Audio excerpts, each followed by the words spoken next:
Everyone, I'm glad to see everyone here. I'm especially encouraged because I can see some students in here. I think when we profiled and advertised this event, we encourage students to come because as much as we want to take care of things, the college process for our children, I was one of them. I did it for my daughter. The colleges are not going to communicate with mom and dad. Am I correct?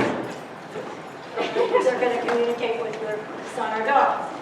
So before we get started, I'm Elizabeth Carter. I'm the College and Career Center Specialist here at West Potomac High School. This is my fourth year here at West Potomac High School. As many of you know, my prior life was in higher education for 25 years. We have some other folks here from the Student Services team. We have two of our school counselors here this evening. We have Ms. Jefferson Dixon. She's one of our school counselors at West Potomac, and we have Ms. Shernisha Simpkins Church is here also.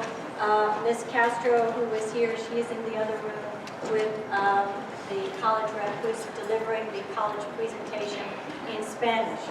We had a little bit of a hiccup today when I realized we were using this beautiful room that Mr. Clark uses for a lot of his theatrical productions. He also uses the room next door, the auditorium, and there's a big production of Cinderella coming to West Potomac. And I found out this morning that they took the speakers out of this room and moved it into the auditorium for the production of the play. Is everyone comfortable with my voice? Yes. I scrounged around today and found this little boom box, if you will. It's a little bit scary to me, but it will project my voice a little louder. The college reps have agreed to project their voice, but if someone cannot hear or cannot understand what we're saying, we'll put this dinosaur into play. Are we okay with that? Yeah. Thank you. I can be loud and obnoxious, so this is where we're going to go.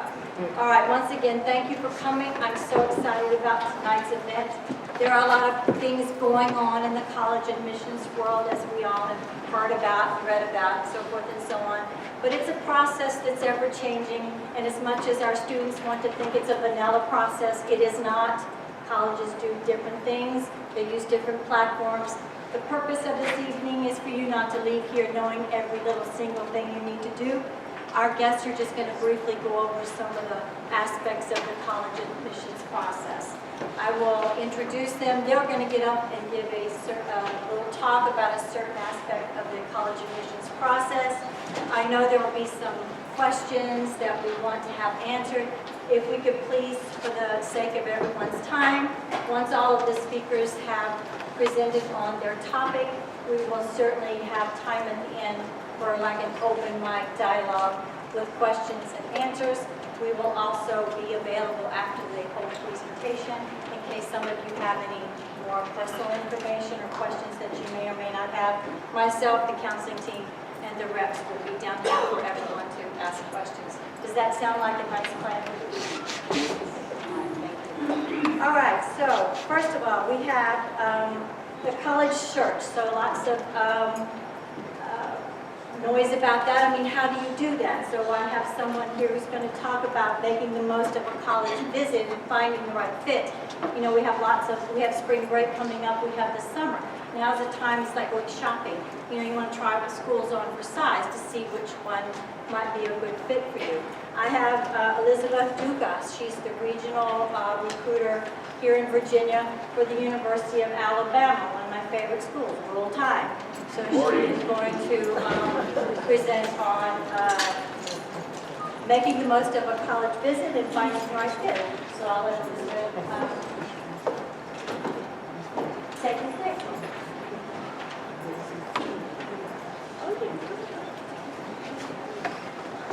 Good evening, y'all. Can y'all hear me? All right, so I have actually a huge topic and only a very short amount of time to speak.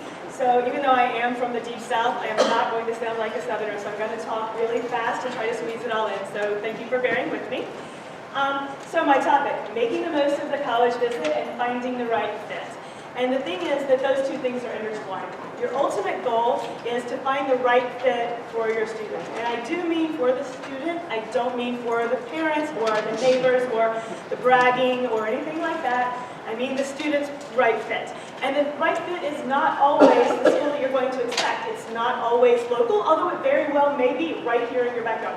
It might not be a large school when you've always envisioned yourself going to one. It might not be as highly ranked as you think you could have gotten into, or your child could have gotten into, or the one that they've always dreamed of going to, or cheered for that football team, or wanted to wear that special regalia. Even I know students who have had sweatshirts of the schools that they know on their 8 different sweatshirt of a school. That school may not ultimately be the right fit, and that's the most important thing to remember. But I'm going to start with the college visit part of this, which the college visit is arguably the best way, the most accurate way to find the right fit for you. So my first recommendation is it's perfectly fine to apply to schools that you have never visited, but definitely do not commit to a school that you haven't visited. Because the most important thing is feeling how it should feel when you are on that campus. There is a certain feeling that you usually will get when you have found the right fit school. And you can't get that on paper or on the internet or through an app or a virtual tour. You need to actually visit that campus. Like I said, though, you don't have to necessarily visit before you apply. You can visit similar schools in size, in type, in locale, and kind of get a feel for what it is that you like and narrow your application list that way.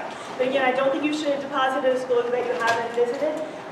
If you're unable to get to a school to visit because it's too far away, then it may be too far away to attend. You may be unable to get there in the long run. So that is an important thing to keep in mind.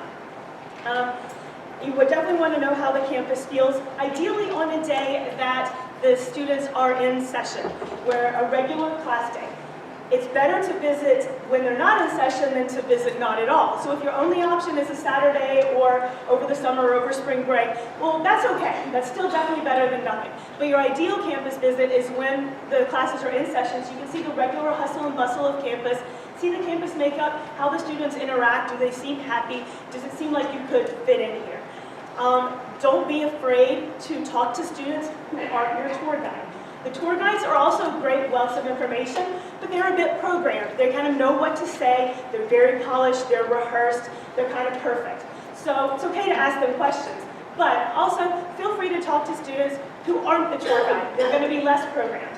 I mean, if they're like noses in a book or something, don't bother them, or they're in a huge hurry, maybe they're late for class. You don't want to stop everybody, but someone who doesn't look like they're that busy, feel free to ask any particular questions about their student experience or why they chose that school. Make sure you eat on campus.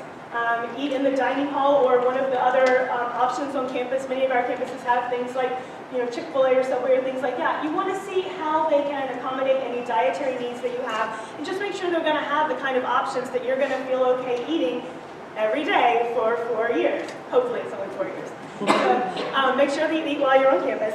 And then you want to make sure that you let the college know that you're there. Many schools, particularly smaller schools, liberal arts schools, more selective schools, they track demonstrated interest, and so that could be a factor in your admission decision later down the line.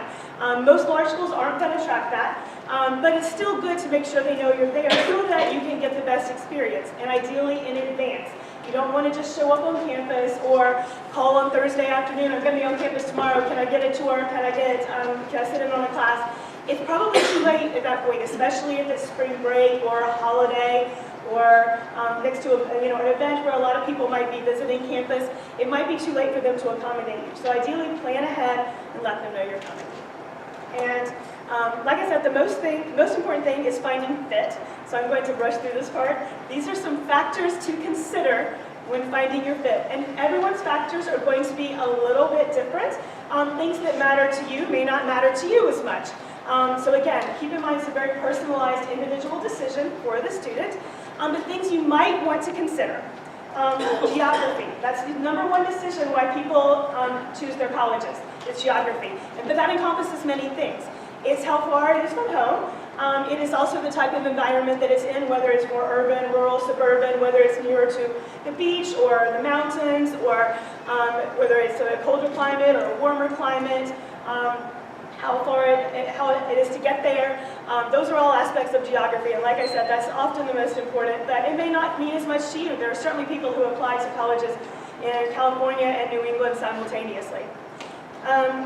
Size and type of school, of course, that was kind of obvious. So big school, medium school, small school, all-girls school, all-guys school, military school, religious school, private school, public school, liberal arts-based school, technical school. All of those are valid options. Community college, junior college, all different types of schools can be a good option. So, you know, as you're looking at schools, if that's something that matters to you, you can use that as a narrowing tool. Your major, if you know, but keep in mind that over half of college students today change their major at least once, so don't put too much on that. But if you're certain you want to go into a particular major, then by all means make sure the colleges you're looking at have that major. Your likelihood of admission, don't go entirely based on that, but schools kind of have ranges. You can't guarantee anything, but you kind of know if you're going to be a likely candidate for some schools versus some others. You got to keep that in mind.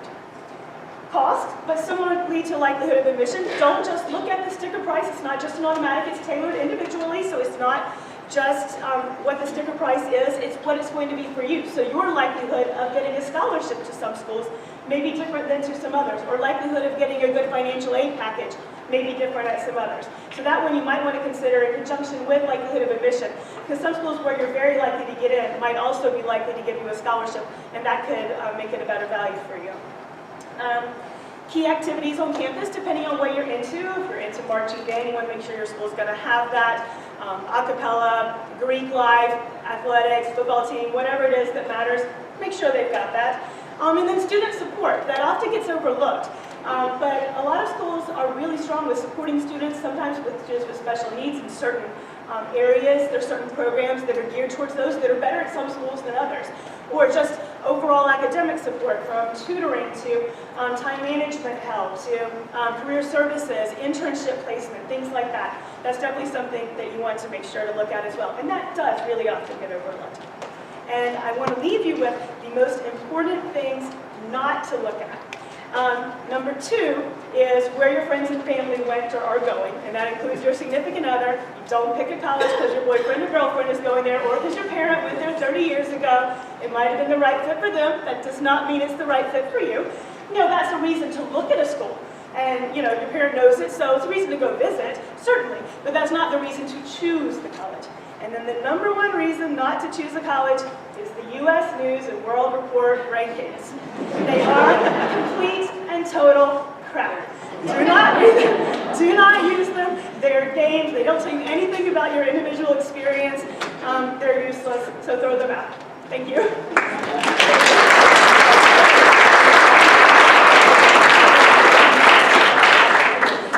Wonderful. Elizabeth brought up some very good points. In everything she went over, there is actually a making the most of a college visit and finding the right fit, sort of a cheat sheet that I have on the College and Career Center website under College Resources. So if you plan on visiting any colleges over spring break or over the summer, it's certainly something that you can download and take with you on your college visit. There's also the opportunity for our juniors and seniors to come to the College and Career Center and listen to college reps when they visit our campus to give their information about their specific school. Over the summer, I booked close to 75 to 100 colleges that come through here. They come to the College and Career Center. They take 20 to 30 minutes to give a presentation about their school. I charge the senior class this year. Try to come to 2 or 3 you've never even heard of. You might hear something that is attractive to you. The students are told to register for these college visits through their Navient student. That's not a new platform. It's the Family Connection. They just changed the name. So students access that information through Blackboard, Navient student, and then over the summer they'll see the college rep visits that are already scheduled. So is that okay with everyone? All right, good. All right, next up is something that I feel very strongly about because colleges have now moved into different platforms of how you can apply. The students have heard, and everyone in here has probably heard of the acronyms, the Common Application, the Coalition Application, and then some colleges have their own homegrown. That process can get very noisy with the student because, again, they all want to think it's a vanilla process. Colleges have choices of how they market the admissions process for your student to apply. So next I have Tim Hickey Leclerc. He is one of the associate directors of admissions at Johns Hopkins University. I'm so flattered that he was able to make it today after spending 2 hours in traffic, so I hope he did. But he is going to talk about these different platforms because Johns Hopkins uses all 3. So I'll leave.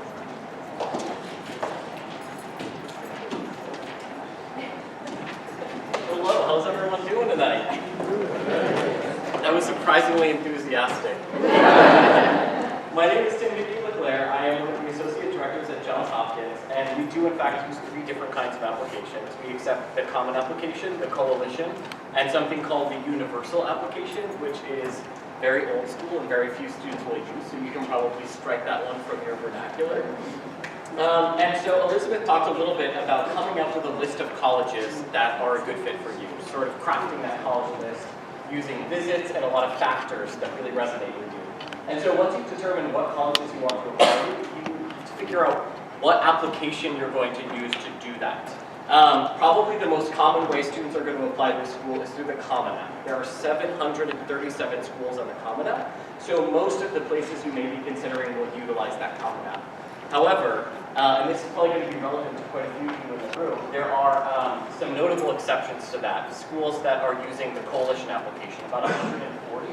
And while most of those coalition schools will also accept the Common App, there's 2 that I think are standout exceptions. Virginia Tech, I believe, is coalition only, and the University of Maryland is coalition only.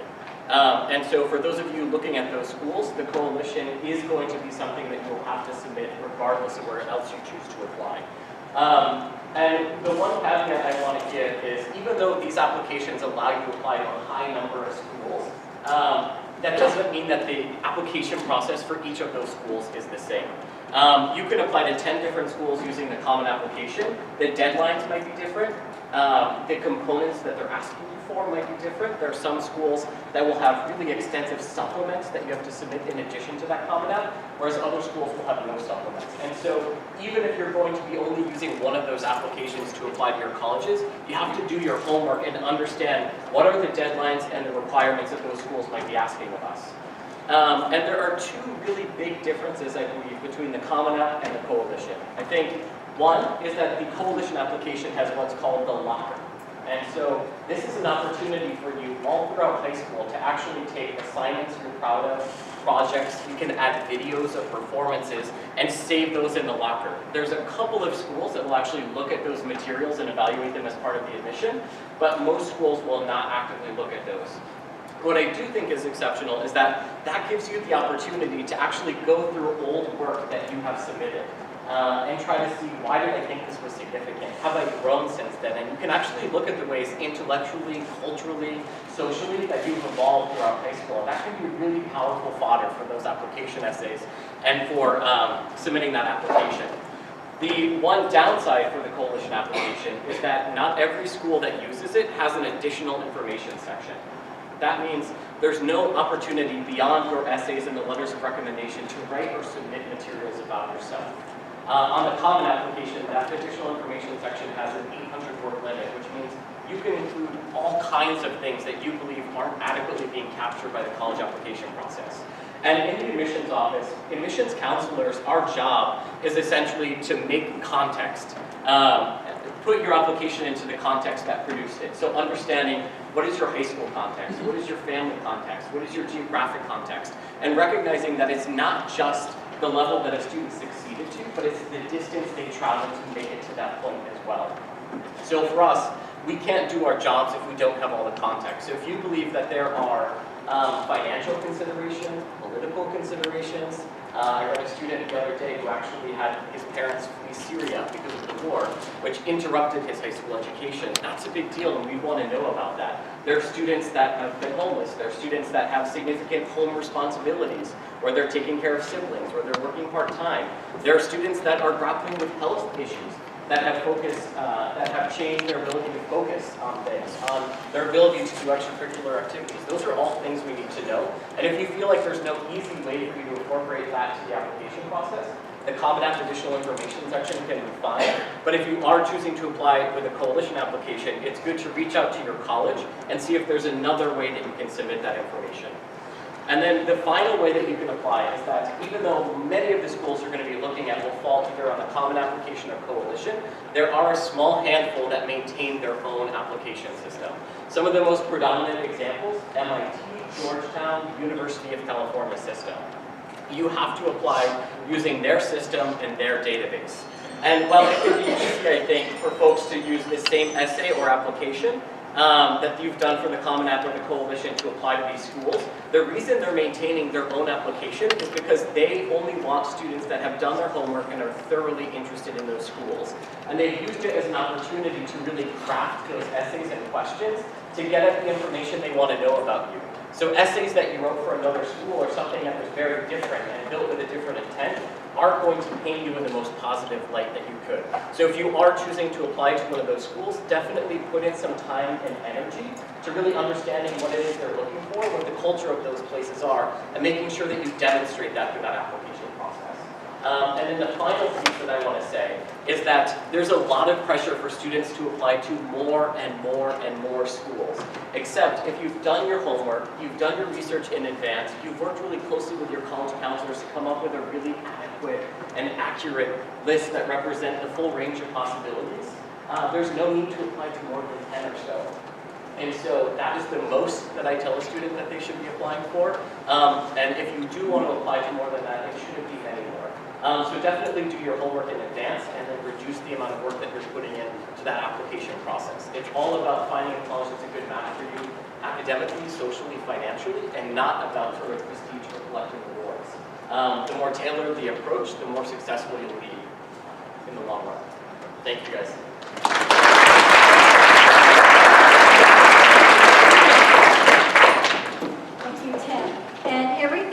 Going over, I do lunch and learn sessions in the College and Career Center. So I teach the students about the Common App and how to set up their profile and complete the application. We go over the coalition. Everything that they need to know about the college admissions process, we do go over that within student services and the College and Career Center in my lunch and learn sessions. The worst thing students can do to me or to any of the members of the counseling team is to show up in my office or my desk and say, no one told me or I didn't know. Because the information is there, you're going to have to come and get it. The best advice I can give your students now is they have to be an advocate for themselves in this process. Please don't have them be confused. Come find out the information for myself. If I don't know the answer, I certainly know how to find it out. Talk to their school counselor. You as parents can reach out to me because once again, I'm dating myself. The admissions process is a little bit, it has changed over the years. Changed for the better. Anyway, all right, next is something also very close to my passion is the college admissions review process. What does that look like? When I first landed here at West Potomac after being in higher ed for as long as I was in it, there were a lot of myths going around this building. And we had to my goal was to try to put those myths at bay because the college admissions process, once again, is not vanilla. Every college has their own review process. So I have Casey Paget from the University of South Carolina, kind of like SEC schools. And she's going to talk to us about the admissions review process. All right, hello everyone. So who is a little bit intimidated by the review process? Anybody? Wow, you guys are all ready? Take it on. I should just go, shouldn't I? Okay. Well, I have the confidence, but it's totally fine if this is an intimidating process, but that's kind of why we're here tonight, so we make sure that we make you guys feel comfortable with applying to colleges. We are in the business of admitting students. This is why we're called admissions. We don't want to deny you. We're not called admissions. So that is why it's important to know that all of us up here, we want you guys to come to our schools. But we do have to make sure that we make room for everybody, so there is a denial process. It's not as cutthroat and mean as the media seems to think that we are. So first things first, that is going to be one of the most important factors in reviewing your application is your academics. Shocker, right? This is a good way to make sure that we will know that you are going to be successful on our campus. We are tasked with shaping the class every year when we are reviewing applications, and so we have certain parameters and averages that we are going to go off of with your GPA and your test scores. So most websites, most admissions websites have averages for their SAT, ACT, and GPA, and we're all pretty much transparent about those averages. So you should really never be blindsided per se when you're applying in colleges, and if you get a decision you're not happy with. Typically at the website, their ratings will be right in there based off of GPA and test scores. So first things first, take a look at that. Second, we're going to look at your transcript. So we want to see, are you challenging yourself? We want to make sure that you all are taking those challenging classes, APs and honors and dual enrollments. Those are great. But if you know that math and science is not your favorite topic, then don't do an AP class in those topics. Do one that you know you can thrive in and do well in. So we'd love to see you're challenging yourself, but be realistic about it. Don't go too crazy about it. The next thing that I would say is a factor in the review process is your major. So it's definitely not going to be this for every single school, and you'll hear us say a lot tonight, it depends on the school. I'm sorry, that's just what we're going to have to say. But if you're applying to schools that specialize in engineering, then that means that if you're applying as an engineering student, they're going to be looking at your GPA a little bit differently, a little bit more competitive perhaps. Same with business and nursing. So again, do your research, and if you're applying to a school that has a phenomenal top-ranked business program, it's going to be a little bit harder for you to get into that business program based off of your credentials. Does that make sense? So it's kind of good to be in the know when you're applying to those schools. Second, we're going to look at your application from a holistic standpoint. We call this holistic review. And this is when you guys get to pretty much brag about yourselves and what you do on a day-to-day basis when you're not in the classroom. So that means that we'll look at your leadership positions, we'll look at your involvements, any clubs or organizations, sports, part-time jobs, we do love that. If you take care of your brother or sister or a caretaker in your family, that is a job. So put that on your application, we will look at that. So make sure that you're not joining clubs and organizations and making a laundry list of just things to do. We don't want that. If you have 12 things that you're involved with on your application, I'm going to question that, because how do you have time to be a student? So don't go crazy with all of these involvements because you think we want to see that. Pick what you're passionate about, and make sure you still have time to be a kid. Make sure you still have time to balance your homework as well as having some fun in your life. But again, we do love to see that you are more than just a student. Balance is very important. Next, I want to talk about the decision-making process. Does anyone know the difference between early decision, early answer, or early action? Okay, it could be a little confusing, so that's why we're here. So, early decision. Now, not all schools have ED. I'll call it ED for right now. And so when you apply to a school that is ED, that is called binding. So that means that if you get in, you are going to that school. You cannot apply to more than one school that is binding or early decision. If you do, we will all find out about it. We're all friends. We're all colleagues. We love to talk. So don't do that to yourselves. Just apply to one school where you know you want to go to. Because if you get in, you are going, and that is your future. If that's a little bit too intense for you, there's another option. That is called early action. And this also means that you will apply early to the schools, typically in anywhere from October to December, January timeframe, depends on the school. But this means that you'll find out a lot earlier as well. So that means you can enjoy and relax your senior year. We don't want you to suck off. Don't worry, I always say that. But it kind of gives you a reassurance that you are in somewhere. And that's early action. The next one is regular decision. So this is pretty much the last time, end all be all, to apply to your college. And so if I were you, I would keep track of all of these deadlines in a spreadsheet. This is probably the biggest piece of advice you could take away from the review process is there's lots of different universities around the country, and And we all have different deadlines. I'm so sorry. There's a lot to keep track of. So if you just make yourselves an Excel sheet and say, where the school is located, where the deadlines are, is there early decision, early action, or regular, keep track of that. And the very last decision deadline is called rolling. And this means that they can typically open as early as July-August timeframe and can remain open till that following summer for some schools, or they'll close in February or March. The scholarship deadlines will be very different for each school as well, so you got to make sure you pay attention to those when you're applying. So hopefully I cleared that up for you all. Hopefully you're not as overwhelmed. Again, if you all have any questions about that, please go see Ms. Carter in the Career Center, and you can also contact us as well. So thank you.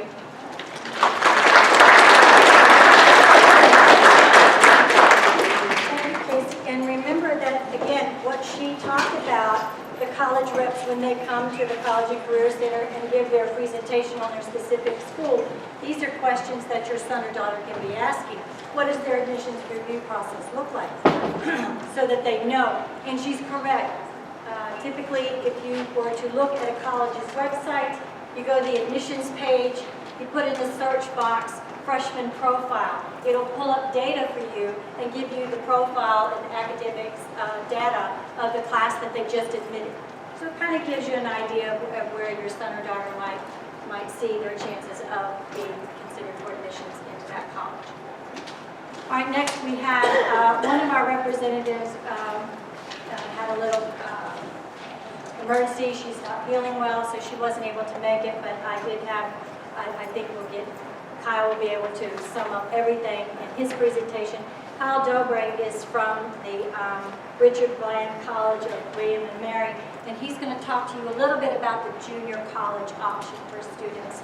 And he taught me a lot about the process, being in the business as long as I was. I didn't know some things that he was telling me. So it's a really great platform for some of our students when they want to move from that two-year junior college option into the four-year plan. So Kyle Dobre from the Richard Bland College of William and Mary.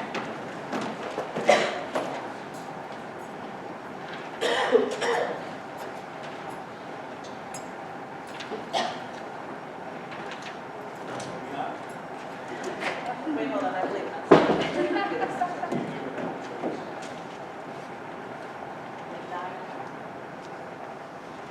Technical difficulties. Here we go.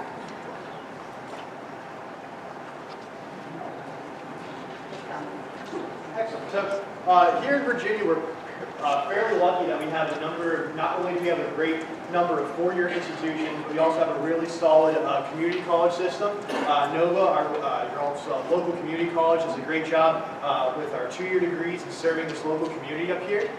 Biggest difference between our two-year institutions and our four-year institutions are going to be bachelor's degrees versus associate's degrees. So not only do we have the community college system to offer our associate's degrees, but we also have a junior college here in Virginia, and that is Richard Bland College of the College of William and Mary. So outside of that community college system, we are under the same umbrella, same board of visitors as William and Mary, but we're not located down there in the same campus. We're located about 2 hours south of here, just outside of Petersburg, Virginia. So just like a lot of the programs that the community college system has, our goal is to transfer students to four-year institutions after 2 years with us. So we do that by taking advantage of guaranteed transfer agreements. So those are signed by the president of our institution and the institutions that we partner with. We have these guaranteed transfer agreements with every public institution in the state of Virginia, with the exception of VMI. We don't do the whole military cadet thing, so they don't take our transfer students. But our paths go mostly through the state of Virginia. 2 years with us, get one of those associate's degrees. Depending on your GPA, you're going to be guaranteed junior status at that institution where the articulation agreement is signed. So just listed up here, there's a good number of our transfer destinations: VCU, Georgia-based Virginia Tech, UVA. Being William and Mary's daughter school, we send a good number of our students over that way, especially students that are interested in the liberal arts and those fields.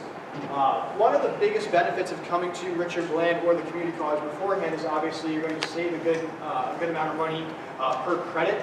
I can't speak as to what the community college is at the moment, but right now we are only $280 per credit. So whole kit and caboodle, if you're going to come there for one full semester, take 15 credits, you're looking at about $7,000 or so for your credits, and then other fees that are wrapped with housing. So it is a little bit more of a cost-efficient way to go if that is the route you are looking. In addition to being a little bit more cost-efficient, I think one of the things that sets us apart is our wraparound student supports. Every student is assigned a learner mentor, who is more or less your counselor. They all have master's degrees. They have a caseload of 150 students that they meet with a minimum of twice a year. So from day one, as a student, we'll meet with a learner mentor, discuss where they would like to go, where they like to transfer to, and what they like to major in. And then from there, the learner mentor is going to help the students put together a schedule that's going to be applicable towards transferring. So all the classes you're taking at Richard Bland will then transfer to your four-year institution, and we want to make sure that that's a seamless transition there to that four-year institution. Just a map here of campus, 750 acres, quite large, but we are divided into three little compact areas: a student residential area, a campus living learning area, and then our administrative side of campus. We have two main academic buildings on campus, so it really is a smaller college feel.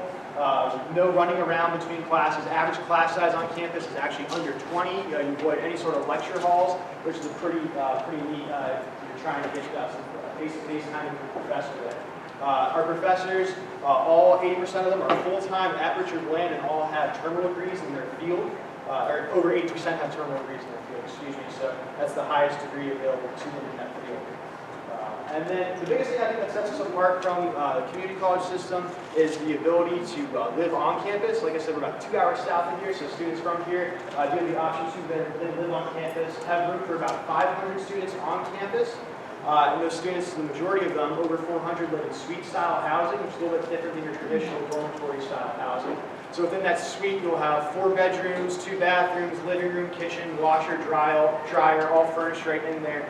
And at most, that's going to be shared by 8 people, so you really avoid that hall bathroom, hall shower, hall laundry room, and that whole system right there. And then we do also have our new living learning community on campus, Commerce Hall. This has room for just under 100 students, and this is going to be that more traditional style housing that I described, where you have just your one roommate, hall bathroom, hall shower, and the whole setup right there. Newly furnished 10-foot ceilings over there. It's brand new, so next year's freshman class will be the first set of freshmen that will get the chance to live over there. So since we do have 500 students that do attend class on campus, that comes with student clubs and organizations. I have about 24 clubs and organizations, but what's happening on campus is fairly cyclical. Since we don't have any juniors or seniors, we don't have any junior or senior leadership on campus, so it's up to our freshmen and our sophomores to make sure that their interests are reflected here on our campus. We make it really easy for our students to bring things to campus, and they really work with them no matter how ridiculous it is that they want to bring to campus. 2 years ago, the students wanted to have a bubble soccer league on campus. I don't know if you'll see that. It's like those inflatable hamster balls they put kids in, they're bouncing off each other. So, like I said, literally no matter how ridiculous, they will work with the students to try to make sure they're having fun on campus. In addition to the student clubs and organizations, we have sports that compete at the NJCA level. That's an interscholastic sports that will go around and compete with the other similar-sized schools in the area. We compete in Region 10, the Southeastern region, travel down to Maryland, South Carolina, and North Carolina, West Virginia as well. Need to add women's soccer to that list. That's new as of this year. There on campus.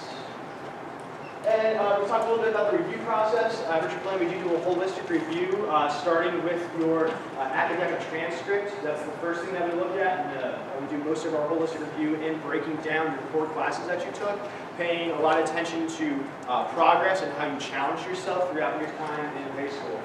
From the state of Virginia, we accept both standard and advanced diplomas. Advanced diplomas comes with a lot of benefits as far as streamlining right into classes. As far as the standard diplomas are concerned, we do have to do some placement testing with those students, but that's fairly streamlined as well. Most of those students place right into standard college classes. And there in green is what we do require directly out of high school, and the black is what we like to see in addition to everything else. I tried to fly through everything there. This is just one of those different options. We have the community college system in Virginia, a junior college, and then a great number of four-year institutions, both public and private.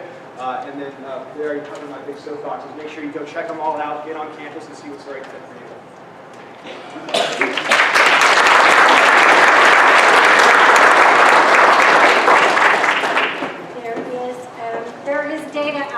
folks to show that students who do start at a two-year college platform tend to be more successful when they reach that junior, senior year.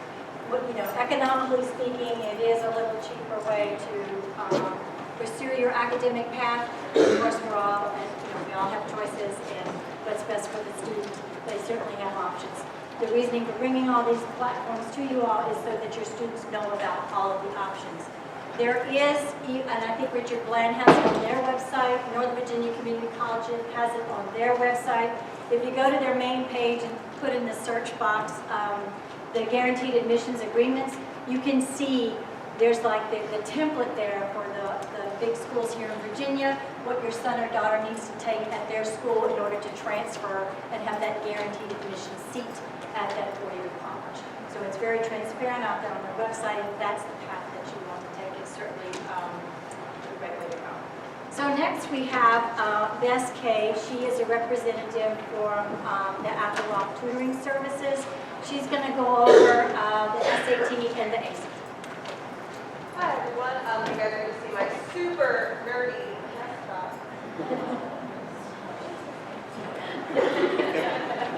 It's William Shakespeare. Okay, so my name is Bess Kay. I'm from Apple Tutoring Services. We have an excellent partnership here at West Potomac. Just so you guys know, I can make a copy of this presentation available to you. I've got some cards if you want to give me your email. That actually could be really helpful because I'm not just going to cover what I have to cover, I'm also going to go over some of the things that Casey said. You guys might want that too. And I also have this handout for you guys, the SAT versus the ACT.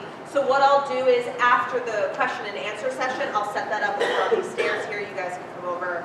Let me know if you want a copy of the presentation. This feels smarter if I'm holding a writing utensil. Okay. All right, ladies and gentlemen, I want to talk about the SAT and the ACT. If you haven't taken an official administration of one of these tests, start now. Are you juniors in here? Any sophomores? Sophomores are ahead of the curve. If you're juniors, this is the time to start. Let's do it. So, I got these test dates from a very, very secret place called Google. And you can absolutely type in the administrative test dates, and they'll take you to College Board, and they'll take you to ACT dates, and you can see these dates. But these are the dates that I picked right here because this is what's looming, everyone. Yes, it's very scary. It's not that scary. And I want you to plan to take an official version of the test, not what we call here when we do mock tests here, a mock. An actual administration of the ACT or SAT 2 or 3 times. The reason I want you to take it 2 or 3 times is then you're not putting all of your eggs into one basket, and the pressure goes down quite a bit. All right, I'm gonna say this. I need you guys to believe me. Don't take both tests. It's a crucial conjunction right here. Or the SAT or the ACT, not the SAT and the ACT. And here in Virginia, I think we're very firmly in SAT territory, but there is no school, back me up guys, there is no school in the nation that prefers the ACT over the SAT or vice versa. This means I want you to take the test that you like better. What a strong word. I want you to take the test that you're more comfortable with, which means that what you should probably consider is taking a practice version of each test and going, yes, I'm an ACT kid. That science section didn't bother me at all, and I like the more straightforward questions. Or, ew, no, I'm definitely an SAT kid. I want more time to answer all of the reading questions, and I really prefer algebra to geometry. Take the one that's more comfortable to you. So if we're looking at the differences between them, and again, I have these beautiful handouts for you all. This is a very general comparison. It gets a little bit more nuanced, but typically the SAT is going to give you more time. It's going to give you more time per section, and it's going to give you more time per question. However, you need that time because it also requires more critical thinking. Typically, there's a lot more algebra on the test, and there's going to be fewer data analysis and graph questions. Whereas the ACT is a faster-paced test, clicks along at a good pace. The questions are more straightforward, and the math section is about 25% geometry. There's a quote-unquote science section. However, you don't have to know the Krebs cycle. You don't have to compare an animal cell to a plant cell. Rather, you have to find independent and dependent variables and look at the trends between them. And once I tell students it's really just graph reading, they kind of go, oh, okay, I thought that this wasn't going to be accessible to me, but you guys can read graphs. If we look at the structure of it, the SAT will always be in this order. Reading, which is reading comprehension. Writing, which is where does this comma go? No calculator math, don't be scared. Calculator math and an optional essays. The ACT will always go English. It's the exact same as the writing section. Where does this comma go? Math, you get a calculator for the whole thing. Phew. Reading, reading comprehension, and science, followed by an optional essay. For my money, the greatest divergence is actually in math. The SAT, when it did its huge overhaul in 2015 and 2016, started to work on math fluency. So if all of the parents in the room start thinking of a classic SAT math question, just take a second. What was that obnoxious math question on the SAT? Oh, right. Train A leaves this city going this many miles an hour. Train B leaves this city going this many miles an hour. At what time will they meet? Cool. Classic College Board question. Great. The ACT will still ask you that question and want to know the time that the trains are going to meet. The SAT thinks it's clever. This is why you have a calculator section and a no calculator section. In the no calculator section, they won't ask you what time the trains will meet. They will ask you which equation will tell you when the trains will meet. Ooh, clever. In the ACT, you're not quite sure of the formula. You can draw the trains, and you can make yourself a little timeline, and you can sort of like scooch the trains in with a pencil.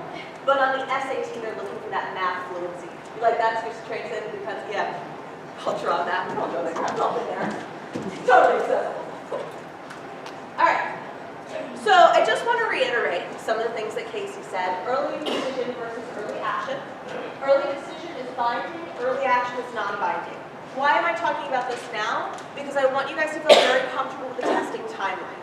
If you're going to fit in 2 or 3 tests, I want you to start with those official administrations of those tests sooner rather than later, and I want you to be aware of those early decision and early action guidelines.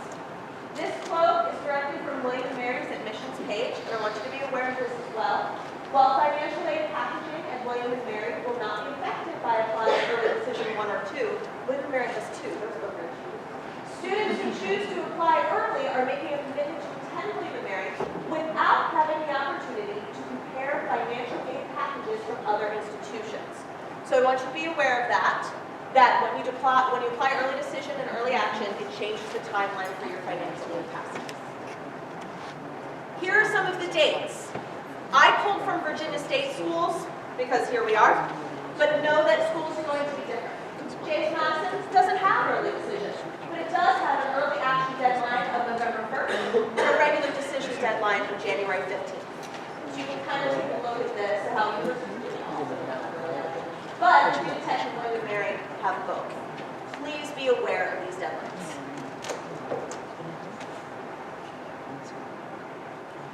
As I said, Appleworth has a wonderful relationship with West Potomac. We run practice tests here. We're actually having practice tests in the SAT and the ACT next month. You can sit here. It's a great way to spend a Saturday morning, you guys. Sit here and take an SAT, come back in 2 weeks, take an ACT, feel out how you feel about these tests, decide which one you're going to excel in and focus on that one. You do not have to take both. We're also going to be offering boot camps over the summer that start in August right here on campus.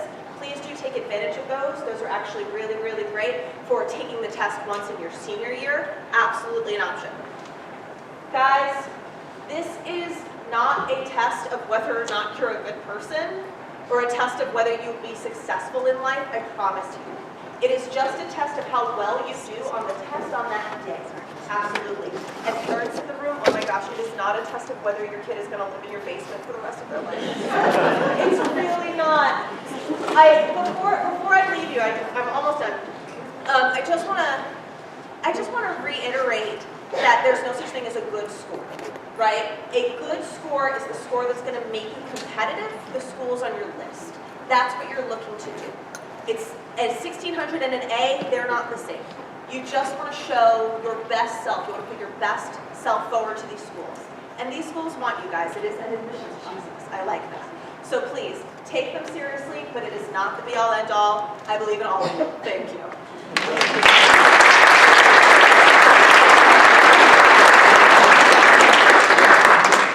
Thank you, Wes. And the Apple Rock Tutoring Services Company and our partnership has been phenomenal over the years since I've been here. All of our resources and Apple Rock Tutoring Services resources are on the West Potomac website homepage. I am such an advocate of their mock tests. I wish those things were around when my daughter was applying to college, because the more they practice, the better they get. So again, all of those resources will be on the College University website, and it's also on the homepage of the West Potomac website. I do like the fact that she had some flash points of deadline dates up there. I have seniors this year who are in my College and Career Center wanting to dialogue about the fact that they haven't heard from the admissions office, they don't know what's going on, and when we call, we research it, that's because something is missing. And something's missing. Just remember that those colleges are reviewing those files with those things, those required documents are there by that deadline. I have a college and I had a student, the college needed the information by December 10th. She had forgotten to send her SAT score, so she sent it after December 10th. Her file was not ready. So be very, pay attention to deadlines and details. In this building, West Potomac, I'm certainly a proponent of it. We make exceptions to things. Colleges do not make exceptions. Am I correct? There are some. So, next up is college free.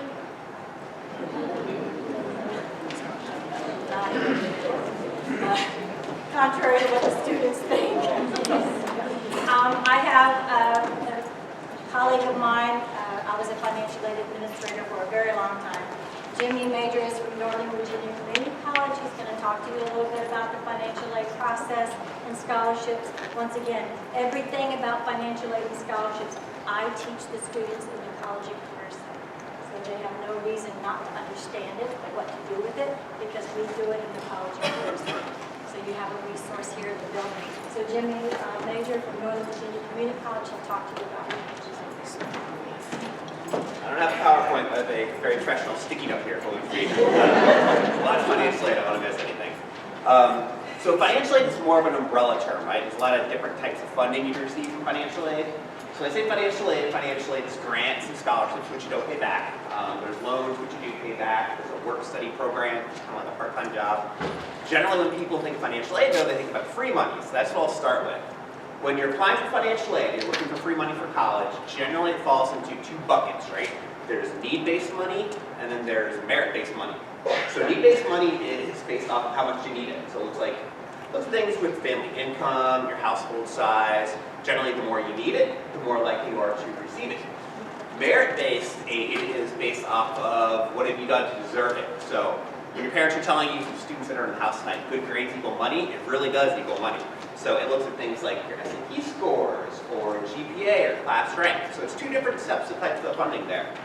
With the need-based financial aid, there is the FAFSA application. Does anybody fill out a FAFSA application here? So it's a free application for federal student aid. And what it does is fill it out every single year, and it tells the colleges how much need you have. And then colleges can use that information to award you their need-based financial aid.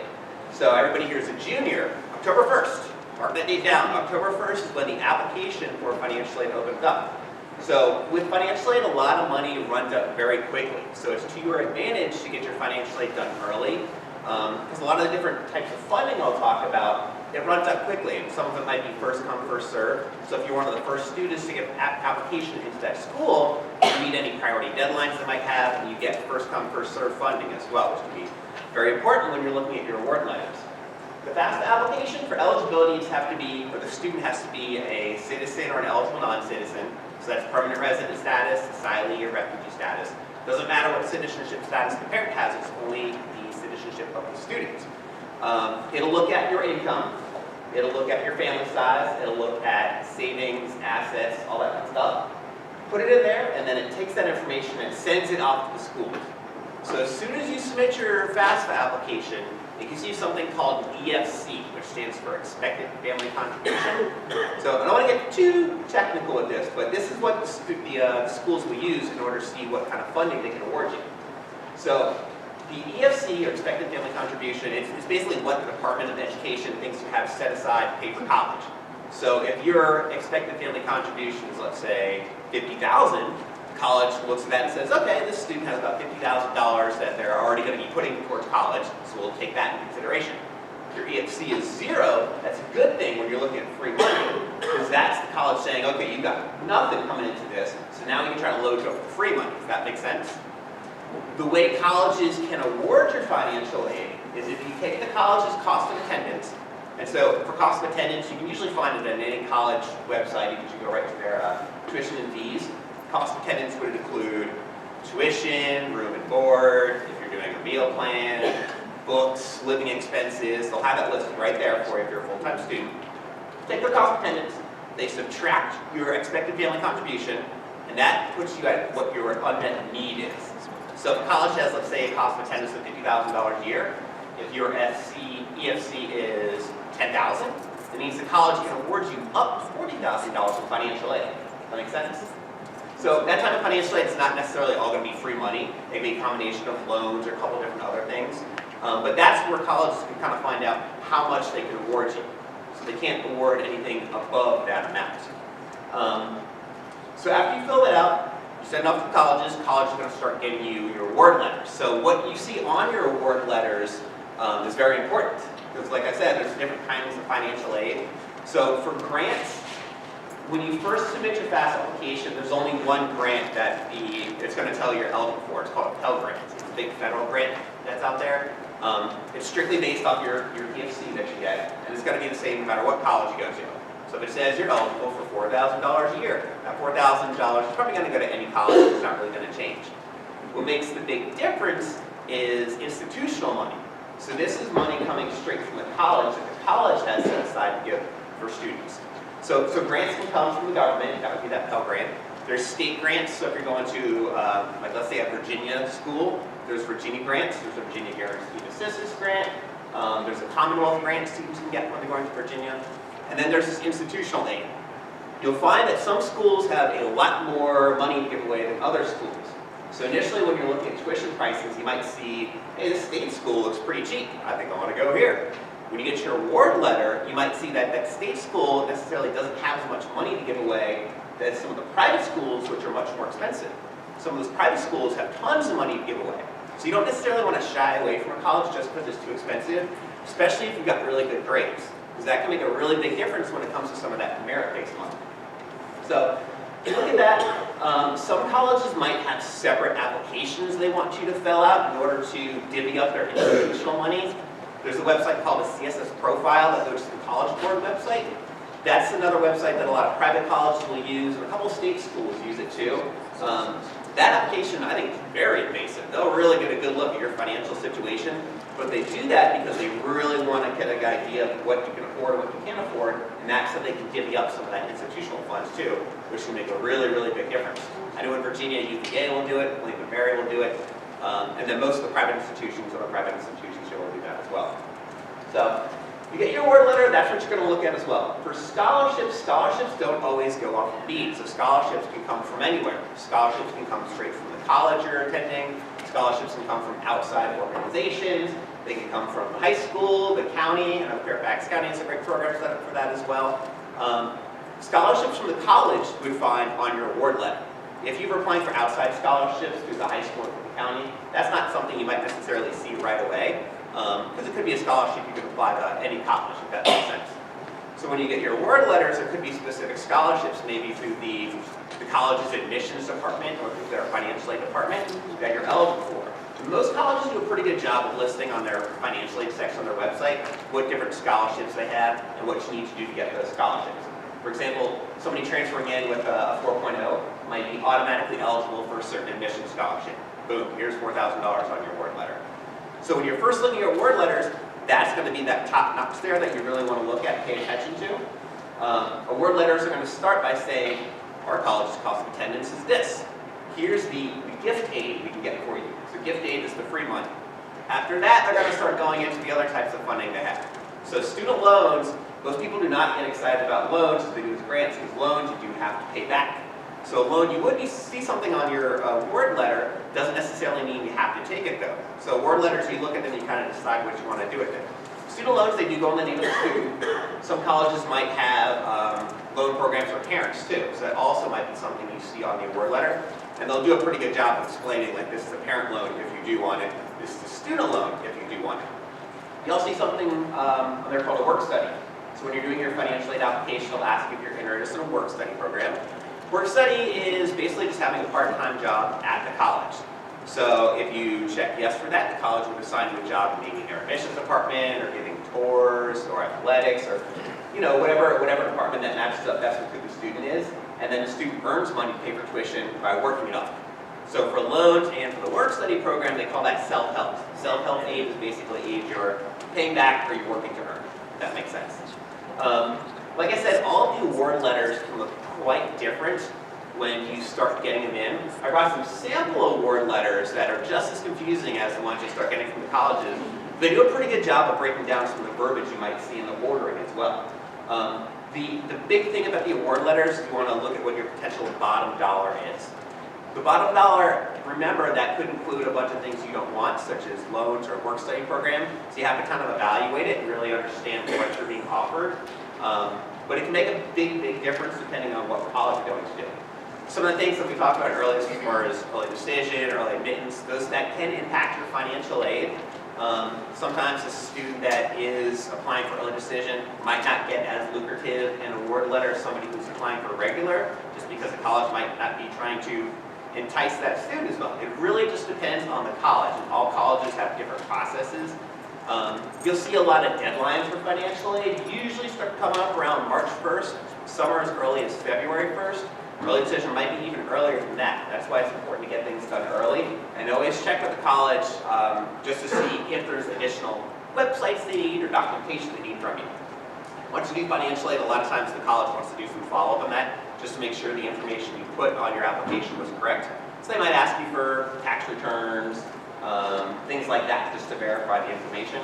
So it's important that students are checking their emails, returning phone calls they have from the colleges, because if a college needs something from a student in order to get them an award letter, you want to make sure that student's getting it, because they're not going to chase you down to give you free money, and they're not going to call their parents too. So that's why it's important for students to be aware of the college they're applying to and to make sure they're pulling down valid information on their financial aid application, such as valid email addresses, good phone numbers, things like that.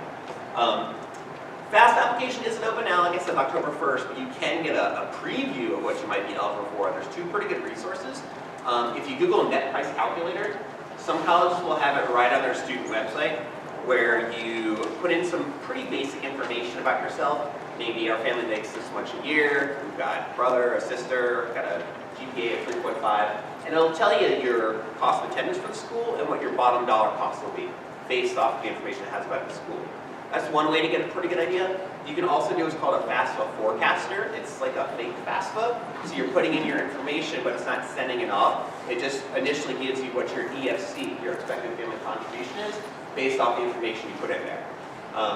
Another quick thing to note, when you're applying for financial aid, if everyone is a junior here, you'll be applying for this October. It'll be your 2018 taxes you use to apply for that. So if people have a situation where maybe they're making less money in 2019, or something like divorce has happened or loss of job, initially you still have to put in your 2018 tax information, but you definitely want to follow up with the college to tell them, hey, my situation is different now, to see if they get you more money based off of that. Because situations financially change all the time, and colleges know that. So if your situation is different, you want to work with college to let them know that. So I have the information over there, so I'll put it out over here if anybody does want a copy. But that is all for financial.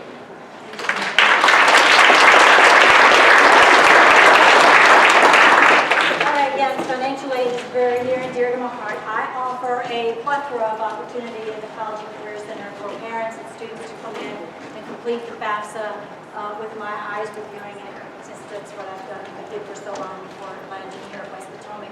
Let me explain a little bit about the FAFSA process, because you hear a lot of deadline dates this evening.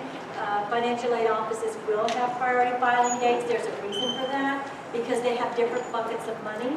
So they want to make sure that they're as transparent as they can be to let you know that potentially if you get your FAFSA in by the priority filing date, your chances of having money from these different buckets are better than if you wait until the last minute. Some students run in and say, well, Ms. Carter, I haven't been accepted at college yet, or I don't even know where I want to apply yet.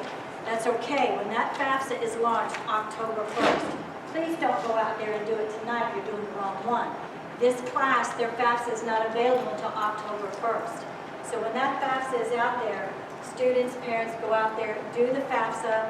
The FAFSA allows you to list up to 10 schools that you want your data sent to. So you can get your data sent to those schools. Those schools will hold it until it's in a holding pattern, if you will, until the student has applied, until the student is admitted. Once the student is admitted, the admissions office, flips a switch, and financial aid knows that student's been admitted. That's what will drive your financial aid award letter to the student. But they're going to drive off of the date that you submitted that FAFSA. Is that making any sense?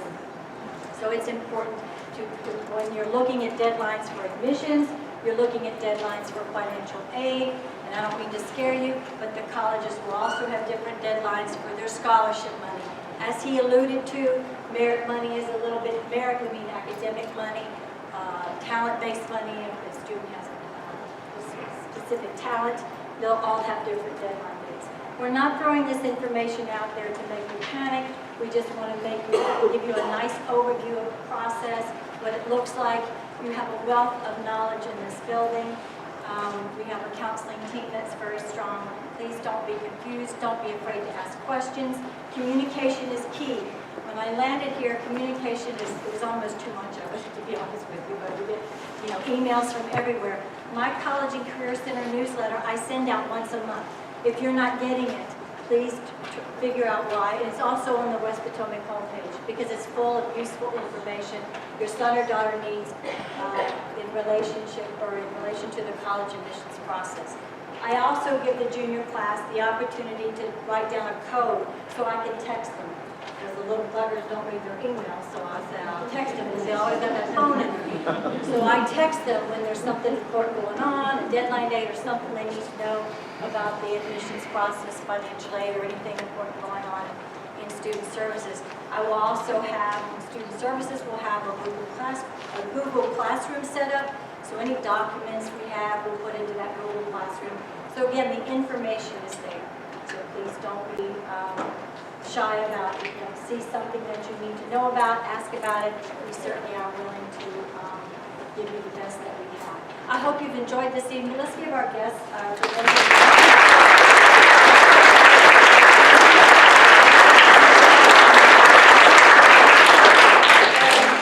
we have another special guest. He just walked in. Mr. McMahon, he's our Director of Student Services. So he'll come down.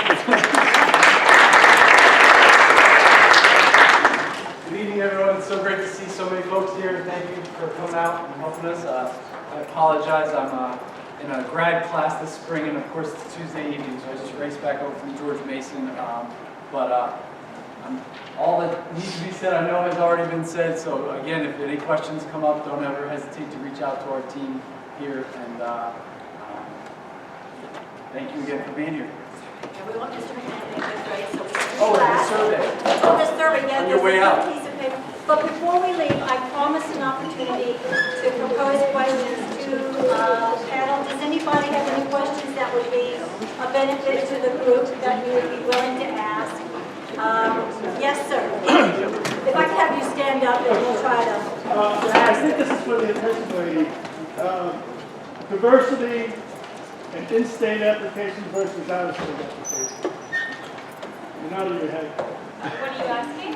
What are you asking? How does admissions look at that things now? It's going to depend on the school. It's not for anybody. Come up here and I can't hear you.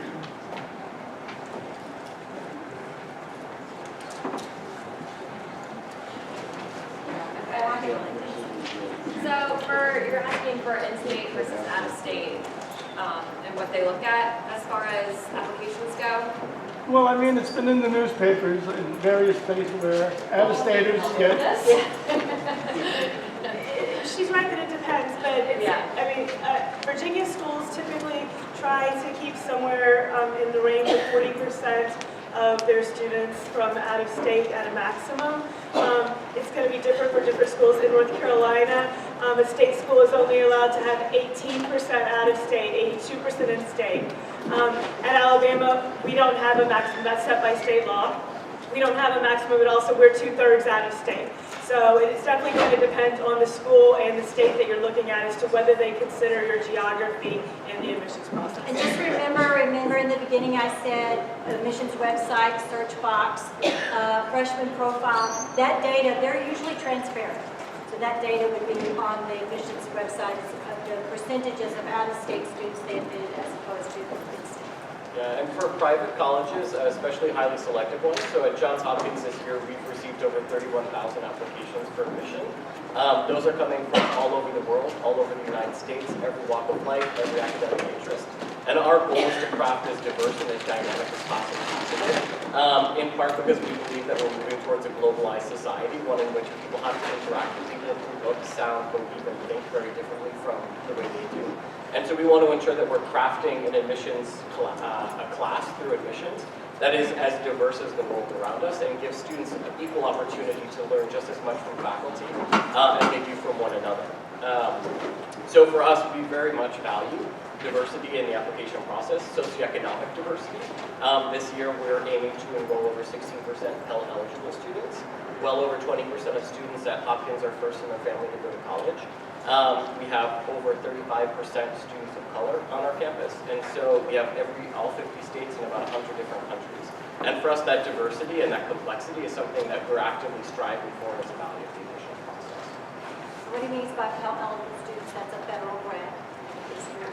The eligibility for that is driven off the pre-application for federal student loan FAFSA. Another question? Yes, ma'am? Can you stand up and answer? If you went to a college and there was, like we visited UVA, but you didn't have to sign up for the tour, you just kind of showed up and you went. So they don't know that we were there. Is there a way to let them know that we went on a tour after the fact, in case they count that as? Sure, if your student was come to the College of Career Center, I have the admissions rep's name, the contact person, but that admissions rep from UVA does come back in the fall. She does a nice presentation for our students here at the building, and she has information cards, and the students write down the information which she takes to the paper. Okay. I have that. Yes, ma'am?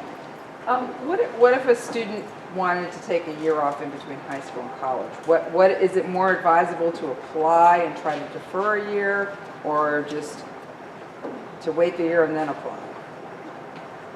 Yeah, so for us, we always prefer that students apply first, and then let us know. You write a letter to the dean directly, and 9 times out of 10, those gap requests are approved.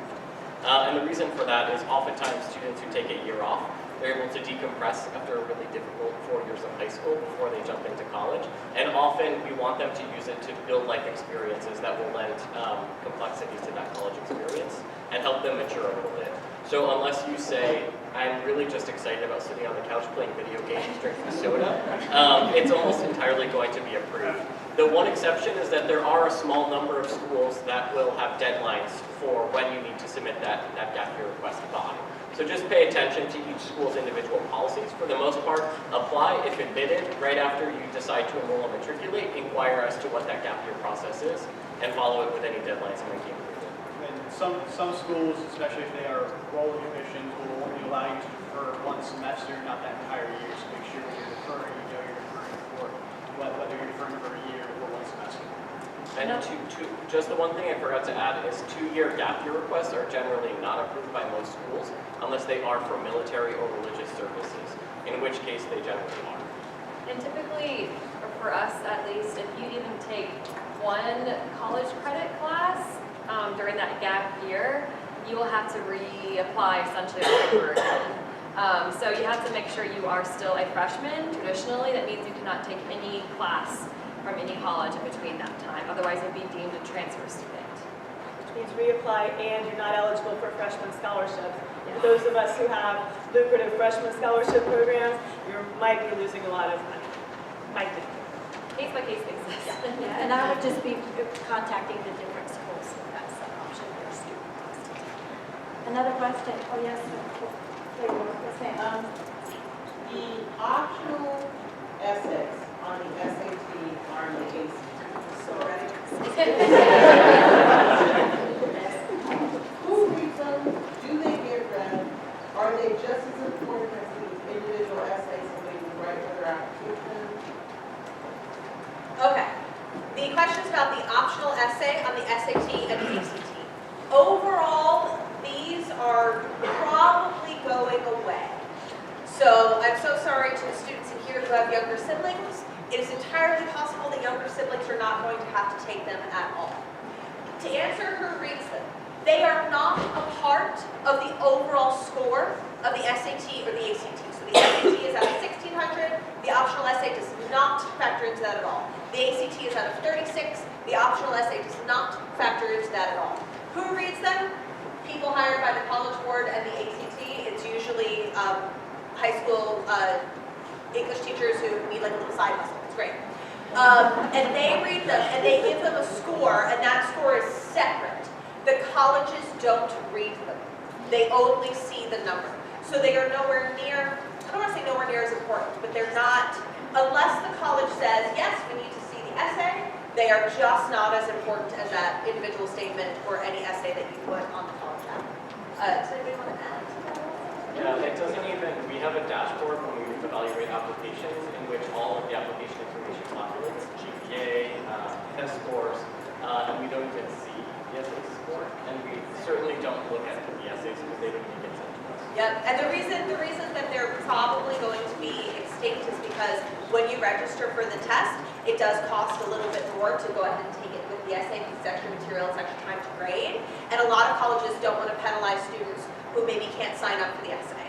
So it'll say, about 30% of schools will say, yes, we need the essay, but far more of them will say, no, it's not necessary, you don't need it. What's an example of a school that would want to see the essay? Who wants to see the essay? Why would they want to see it? Some schools, the admission process in some schools are still holding on to make sure that they can have something that's like, here is something that you wrote in 50 minutes under pressure. How did that score come out versus here's something that you took 3 weeks to actually sit down and write. So if you had like an excellent score on your SAT essay, and that like sort of correlates to what they get to read, great. But if you had a really, really strong personal statement, and then your essay on the ACT or the SAT is weaker, they might go, well, did you write this?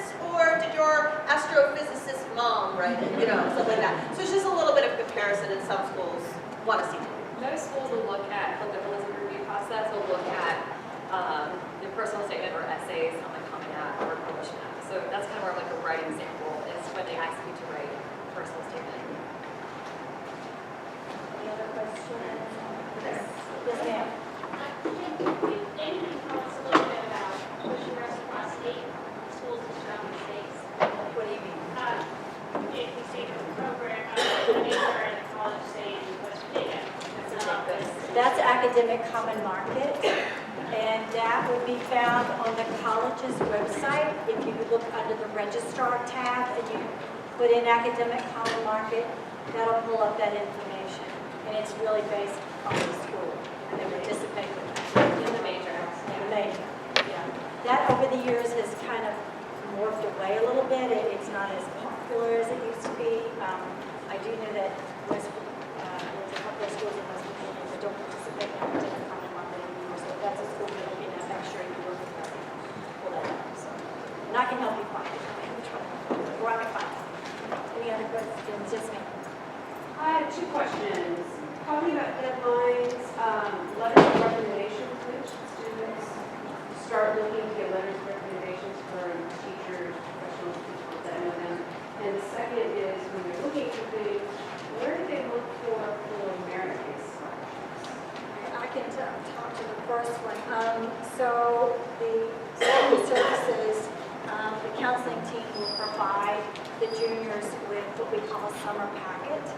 And in that summer packet, there will be instructions on how they are to prepare to get their recommendation letters from a teacher and a counselor. There's like little questions in there that they answer about themselves. There's actually a parent input form that the parent answers about the student. What I would do now, and then they have this back to their school counselor, before they come back to school in August. That gives their counselors time to kind of prep for the request to write a recommendation letter. The students will then, there's a form that we have in student services that will teach them about the transcript request form. That's how they communicate to us who needs a recommendation letter. The first rule of thought is make sure you're looking at each college's website, even if they want one. For example, Virginia Tech, they don't even want one. It's even on their website. If you send one, they're not going to read it. So, make sure you understand what each college needs. They certainly, as juniors right now, they're in strong classes, maybe approach the teacher now saying, I may be applying, or I am going to apply to colleges next year. Would you be willing to perhaps write out a recommendation letter for me? Because the teacher might need something separate. Ms. Jefferson Dixon, did you want to add anything? Her question was, what can the students do to prepare for that teacher recommendation letter, counselor recommendation letter? I alluded to our summer packet that we send out, which is very helpful. That summer packet is very helpful for us because that gives us an idea of the whole student, not just looking at your transcript and saying, okay, they have 4.0. You might have something unique about you that we can include in the recommendation. You might have some circumstances why maybe your sophomore year wasn't as grand as your freshman and junior year. Something might have happened. So those things are the things that help us write a very good recommendation. And the earlier we get the recommendation, the more time we spend on the recommendation. If you come to us the day before, most of us would probably say, well, do you want a good recommendation? Or, you want to come. We have on the transfer request form 3 weeks in advance. Okay? But if you get it to us when we get back in August, when we have more time than when the school starts, some of us can start doing it now. So that's why we give that student packet, send it out through We put it on send the it by website. email, it's posted on our website, and invariably students come back here in the summer and say, I didn't get it. It's everywhere. That packet is everywhere. So, yeah, it's blasted everywhere. The And you have- teachers and counselors will write recommendations. Whatever No. college needs. I mean, Whatever that's not college something needs. that we're going to blanket say everybody needs this. You need to go on the college's website. They'll have what you need to have that admissions file complete. And it'll be transparent as to what they need. You had a second question though. Has to do with scholarships, merit-based scholarships. Just kind of if your child wants to start looking over the summer, what resources do we have? Colleges can pitch in here. In each college, again, under their admissions tab, they'll have their own way of how that student applies for anything merit-based. The students right now at West Potomac have access in their not being a student. Remember, that's the former family connection. Then when the student logs in there, they go to the colleges tab. There is it says scholarships and money. They click there, there's a scholarship list. I'm here to share with you that list is hideous, it's long. The students find it very problematic to go through. What I do in the College and Career Center, once again, I teach a lunch and learn session on how to filter for those scholarships. I do the filtering for them, and I show them what I do for them so that if they're keeping up with me, then they're going to be able to see every scholarship as it comes in. But again, I can only put it out there. They have to want to come. Did you all add anything about the merit-based? Just look at the websites of the individual colleges that your student is considering.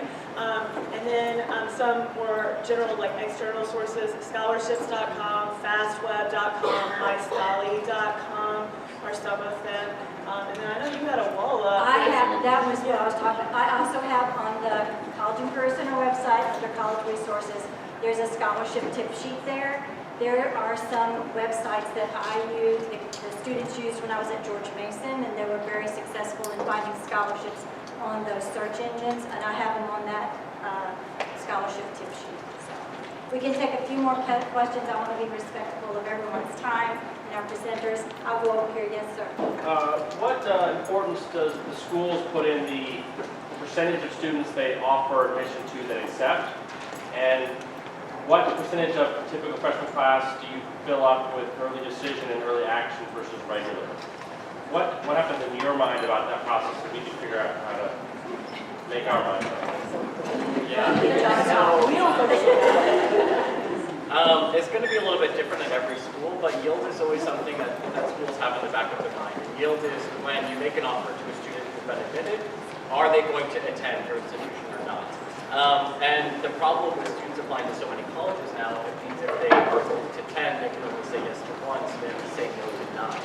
And so things like demonstrated interest, that's why that comes into account. Because colleges are using the number of times you've interacted with them as a proxy for your likeliness to enroll in the institution if offered admission. Early decision is kind of the ultimate signal that you are willing to enroll, in part because you're signing a binding contract that says that you will enroll in that institution, and that's a really powerful signal to send. What I'll say about early decision is if you apply early and regular, if you're not qualified academically, you're not going to be admitted in either pool. But early decision is often a way for a student that is academically solid to send that powerful signal that I've done a lot of deep thinking and processing, and I believe that I can make an impact at your university, and I believe that I'm a good fit for your institution and your culture. So for us, we admit about 40% of our early decision, our class to early decision. There are some schools where it is significantly higher than that. And for us, the reason is that we have about 3,000 students who apply early, and so the class is entirely open, so we can be a little bit more proactive in admitting students in that process. When you go to regular decision, we have 27,000 applications, and a similar number of spaces, and so it becomes a little bit more restrictive. So it's a question of when you're applying and what availability of the class looks like. And that is only for early decision. At most schools, early action is non-binding, and so there's no benefit to the school in terms of admitting you early. And so that calculus generally doesn't factor into that decision-making process. Does that answer your question? It does, somewhat. We need schools that know their percentage of the classes that are early decision, early action, or? We don't have early decision or early action, nor do we make decisions based on yield. But that is, I mentioned about how I feel about U.S. News and World Report earlier. That is one of the things that factors into their rankings, and one of the many reasons why I just approve of their rankings. That's why.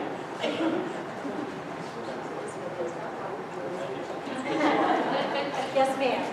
I just wanted, West Potomac does not rank students, is that correct? That's correct. I'll let Mr. McMahon allude to that. I didn't know if that helped. That's correct. I would just, all Fairfax County high schools. That's a Fairfax County policy across all, it's actually one of the regulations for Fairfax County School Board.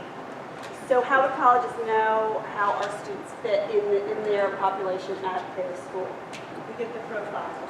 Is that what that's with the transcript, they'll send the profile, and it'll show a breakdown roughly of grades and test scores and averages and things like that. How many students fall into different bands. And honestly, I am a big proponent of having no ranking. You see sometimes schools with 30 students in the class and they have ranking. Why? For us, having that information in the college profile that gives the distribution of GPA so that we can understand roughly where a student falls. Because at a place like Hopkins, we care about the students that are well-rounded and do well in all of their classes, but we also care about those pointy students who want to be engineers or doctors, who are doing really incredible things in terms of rigor and coursework in maybe STEM classes, but they're not quite as developed in some other areas, and so they may not fall in the top 10 of the class, but they're still really solid academically. And so I think we have a little bit more flexibility for evaluation of the distribution system. And the school profile mentioned, we all, as soon as that's done every year, we post that usually in the fall time. We post that on the website, so if you're interested in taking a look at what that looks like year to year, it doesn't, the data changes obviously, but the format is pretty similar.